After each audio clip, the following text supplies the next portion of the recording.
Governor Mark Gordon. Good morning, Governor.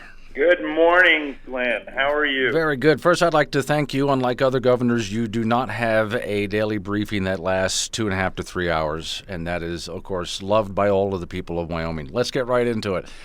Energy in the state of Wyoming has taken a major hit. You even mentioned yesterday that at some point oil was either at $0 a gallon or negative.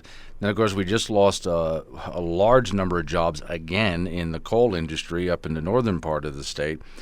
What's our exit strategy there? How does the state get that going again? Well, that's a really good question. You know, with oil down the way it is going to take a serious recovery on two fronts to make that work. One is it has to recover price to get back to where it's economic in Wyoming to produce, and then it has to stay there for some time because a lot of our companies are idling their rigs. We went from 27 down to probably 6 rigs. I didn't look yesterday. Wow. At the end of March down now, those rigs don't go back up just with a click of their fingers. Their capital is going to be allocated to where it's most likely they'll make economic success. It is a conversation I had with the president. You need to do everything you can to get our oil industry back and our demand back. Coal is a scary story too. Down to 1993s in electric. 1993 was the last time we generated this little amount of electricity, and our share of that with coal has dropped from 24 to 17%. So the demand destruction has just been catastrophic. It's been overwhelming. Just people aren't flying, people aren't using electricity like they used to, and we've got to get this country back working again. The one bright spot I will say is that uranium has seen a little bit of an uptick.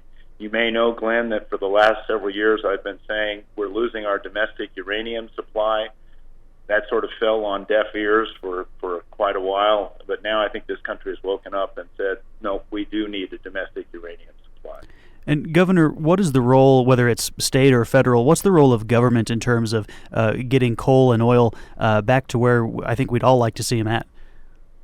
Well, Nick, the issue here really was twofold for Saudi Arabia. Saudi Arabia was of a mind that Russia is annoying them because Russia is funding all the little places around them that are fighting with them. Mm-hmm. And Russia was mad at Saudi Arabia, so they got into a tantrum between the two of them. And for Saudi Arabia, it did two things. One, it meant that they could get the price down below where shale production was economic.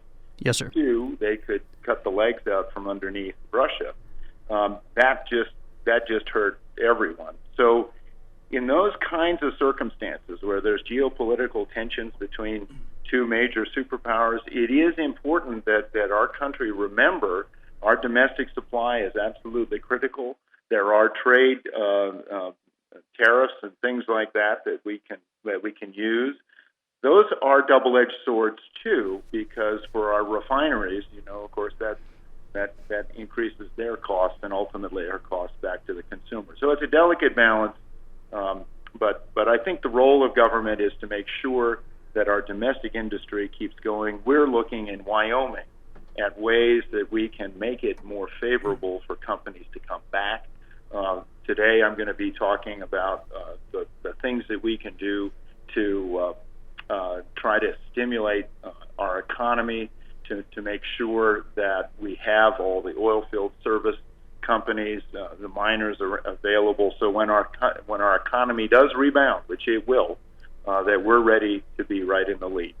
Yes, sir. And I haven't seen an indication as far as how long, the geopolitical stuff with oil is going to last. But with regard to the pandemic situation domestically here, assuming that lasts, I think through the summer, how does that impact Wyoming's fiscal outlook? Obviously, with energy, you're talking about a huge amount of revenue for the state. How is the state government coping with that? Well, first, Nick, you're absolutely right. It is going to be a devastating hit to our revenue streams. Wyoming's been fairly thoughtful and set aside rainy day funds. We're in better shape than anyone else. I think there was a story the other day saying we were one of 4 states best positioned for recovery. But nonetheless, that does mean that we're going to have significant cuts. I immediately put in a freeze on all new hiring, a freeze on all new contracts, indicated to all my directors that we need to figure out where we can make the program reductions. I was talking about that from a point of view of sort of an academic exercise back in the session. Seems like a couple of years ago, but wasn't.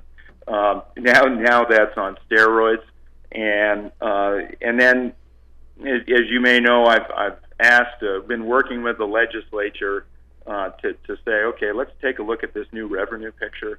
Unfortunately, because of our reporting and just the delay in how that information gets assembled, sure, we won't really know the full impact of this quarter for a while yet. But we probably around May 20th, we will see numbers that will make our eyes pop. Well, does that mean that we have a special session when it comes to budget? Because it sounds to me like the last budget is now out the window that you had just finished. Yeah, Glenn, I think it does mean we've got to re-examine our budget pretty substantially. Now, I will say that our delegation has done a phenomenal job of advocating for the state, and this is sort of also an interesting set of circumstances in that this CARES Act that came our way, $1.25 billion, distributed in very specific ways. And as a friend of mine said, the guidance on it is vague, but the penalties are massive if you don't use it correctly. So I want to say Congresswoman Cheney has just done a phenomenal job of getting us access to members of Treasury and so on. John and Mike have both said they're going to advocate for the state. But that amount of money, we need to work with the legislature to make sure it's used correctly and done well. And so that's probably step one. And step two will be looking at our budget. Governor, if I could, when you spoke, I believe it was Tuesday, and announced that today we would be seeing some, I guess the way Glenn put it was a soft opening of businesses, easing some of those restrictions.